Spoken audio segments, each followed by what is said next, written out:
ஆகவே நான் சொல்லுகிறேன், கவர்னர் வரையிலும் இத்தகைய மனிதர்களுக்கு பதவி பிரமாணம் செய்து வைக்க மறுக்க வேண்டும். அவன் கோர்ட்டுக்கு போகட்டும்.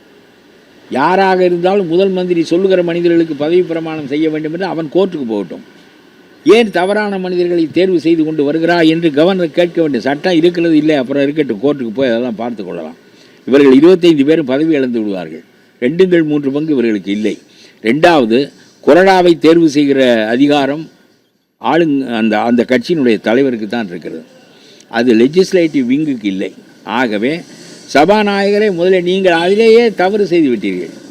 இவர்களையெல்லாம் பேச வைத்து இவர்களை வாக்களிக்க வைத்து இவர்களுடைய கொறடாவினுடைய உத்தரவுக்கு மாறாக உங்களுக்கு வாக்களித்திருக்கிறார்கள். இவர்கள் நேரிய ஆட்சியை விரும்பி உங்களுக்கு வாக்களிக்கவில்லை. மீண்டும் அதிகாரத்தில் பங்கு வேண்டும், தங்களுடைய வழக்குகள் மூடப்பட வேண்டும், மீண்டும் முடிந்த அளவு சுரண்ட வேண்டும் என்பதற்காக வாக்களித்தவர்கள் உங்களுடைய ஆட்சியின் போக்கை கெடுத்து விடுவார்கள். நான் இவ்வளவு பெரிய புரட்சியை மக்கள் விரும்பி உங்களிடம் ஓரணா பெறாமல், உங்களுடைய ஆட்சி வேட்பாளர்களை தெரியாமல், ஆள் தெரியாது, பேர் தெரியாது, ஜாதி தெரியாது, மதம் தெரியாது, ஒன்றும் தெரியாமல் மக்கள் தங்களுக்கு ஒரு நேரிய ஆட்சி வேண்டும் என்று உங்களை தேர்வு செய்து அமர வைத்திருக்கின்ற போது தவறான மனிதர்களை வைத்து கொண்டு நீங்கள் ஆட்சி செலுத்துவது என்பது முடியாதது. ஆகவே நான் சொல்லுகிறேன், இந்த 10 பேரும் ஒரு கட்டம் வருகிற போது உருவிக்கொள்வார்கள். அது திமுகவால் அனுப்பப்பட்டவர்கள். அவர்களுக்கு தவறு செய்வதற்கு உங்களுக்கு கால அவகாசம் கொடுக்க வேண்டும் என்பதுதான் அவர்களுடைய எண்ணம். ஆகவே என்றைக்கு இருந்தாலும் நீங்கள் மக்களை மீண்டும் தேடி போய் முழு ஆதரவை பெற்றுத்தான் இந்த நேரிய ஆட்சியை நடத்த முடியும். கண்டிப்பாக வேலுமணி போன்றவர்களையெல்லாம் நீங்கள் மந்திரி சபைக்குள் நுழைத்தால், லாட்டரி அதிபர்களின் குடும்பம் மேலாதிக்கம் செலுத்துவதற்கு நீங்கள் இடம் கொடுத்தால் தமிழ்நாட்டு அரசியலே மாறிப்போய்விடும். மக்கள் விரும்பிய புரட்சி தோற்கடிக்கப்பட்டுவிடும். ஆகவே நீங்கள் உங்களுடைய சாமர்த்தியத்தால், உங்களுடைய புகழால் பெற்ற ஆட்சி என்பதை விட ஒரு வலுவான கட்டமைப்பு 234 இடங்களிலும் இருக்கும் என்றால் அந்த ஆட்சி எங்களுக்கு போதுமானது, மாற்றத்தை செய்து பார்க்கிறோம் என்று மக்கள் தான் இந்த புரட்சியை செய்தார்கள். அந்த புரட்சியை தோற்கடித்து விடாதீர்கள். தவறான மனிதர்களை வெளியே அனுப்புங்கள். உங்களுடைய ஆட்சி நிலை பெறாது என்று சொன்னால் மக்களிடம் போங்கள். 200 இடங்களில் நீங்கள் வெற்றி பெறலாம்.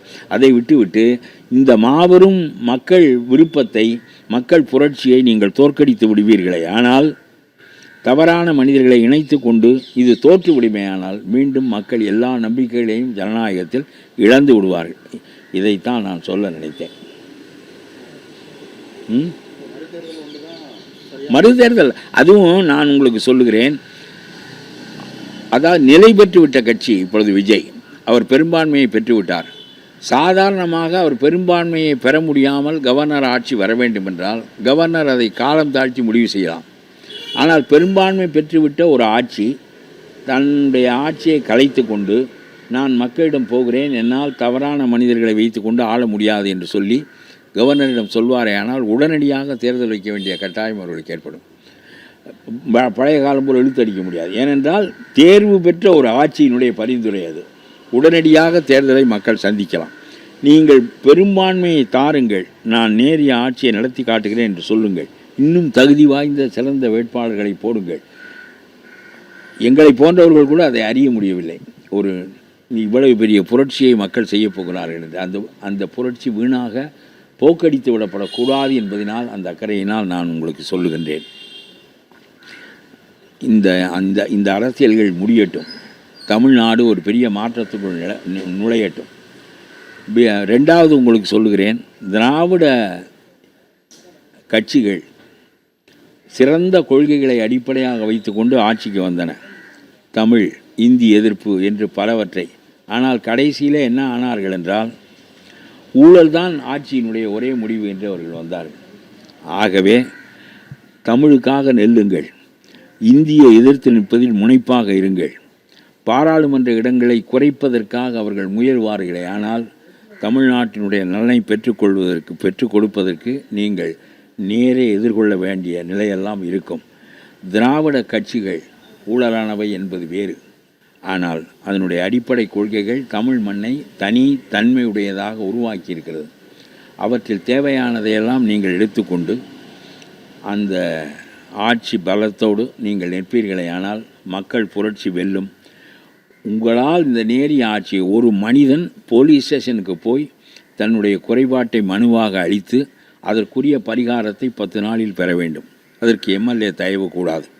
ஒரு தாசில்தார் அலுவலகத்துக்கு செல்லுகின்ற விதவை பெண் தன்னுடைய ஓய்வூதியத்தை பெறுவதற்கு எம்எல்ஏயினுடைய தயவை நாடக்கூடாது. எந்த குவாரிகளையும் எம்எல்ஏக்கள் தேடக்கூடாது. வனங்களை அழிக்கக்கூடாது, ஆற்று மணலை சுரண்டக்கூடாது, மலைகளை தகர்க்கக்கூடாது என்பது போல ஒரு ஆட்சி இந்த மண்ணிலே உங்களால் நிலைநாட்டப்படுமேயானால் நீங்கள் 25 ஆண்டுகளுக்கு நாடாள முடியும். இல்லாவிட்டால் வேலுமணியையும் மற்றவர்களையும் வைத்து கொண்டு புதிய குவாரிகளை உருவாக்கி கொண்டு இந்த ஆட்சி வீணாக போய்விடும். மக்கள் புரட்சி